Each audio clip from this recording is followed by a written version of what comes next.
معاذ بن جبل رضی اللہ عنہ بیان فرماتے ہیں، میں ایک سفر میں نبی اکرم صلی اللہ علیہ وسلم کے ساتھ تھا۔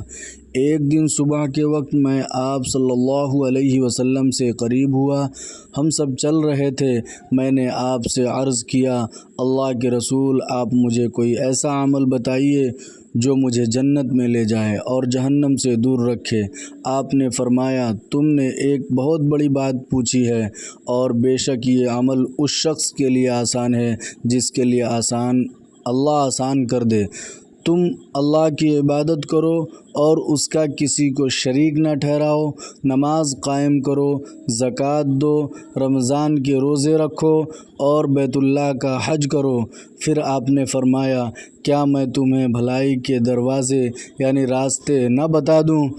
روزہ ڈھال ہے، صدقہ گناہ کو ایسے بجھا دیتا ہے جس طرح پانی آگ کو بجھا دیتا ہے، اور آدھی رات کے وقت آدمی کا نماز یعنی تہجد پڑھنا۔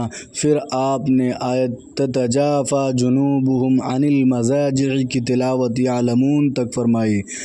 آپ نے پھر فرمایا، کیا میں تمہیں دین کی اصل، اس کا ستون اور اس کی چوٹی نہ بتا دوں؟ میں نے کہا، کیوں نہیں اللہ کے رسول، ضرور بتائیے۔ آپ نے فرمایا، دین کی اصل اسلام ہے اور اس کا ستون یعنی عمود نماز ہے اور اس کی چوٹی جہاد ہے۔ پھر آپ نے فرمایا، کیا میں تمہیں ان تمام باتوں کا جس چیز پر دار و مدار ہے وہ نہ بتا دوں؟ میں نے کہا، جی ہاں اللہ کے نبی۔ پھر آپ نے اپنی زبان پکڑی اور فرمایا، اسے اپنے قابو میں رکھو۔ میں نے کہا، اللہ کے نبی، کیا ہم جو کچھ بولتے ہیں اس پر پکڑے جائیں گے؟